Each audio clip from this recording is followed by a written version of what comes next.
Palitan po natin ang oil seal to. Natanggal ko na yung axle dito sa left side. So, tanggalin natin kasi may tulo. Yun lang yun. Pagka natin ang axle. Ganito po pagpalit ng pagtanggal ng axle.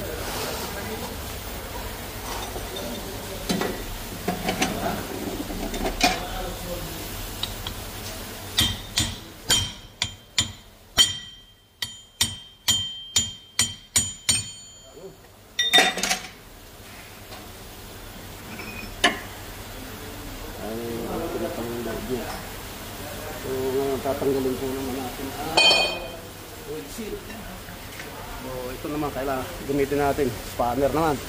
Malaking spanner. So, gamingan nyo natin. Hindi gagamitan ng kamay. Yun. Tanggal. Ano nasabi nyo? Okay ba? Kailan minutes.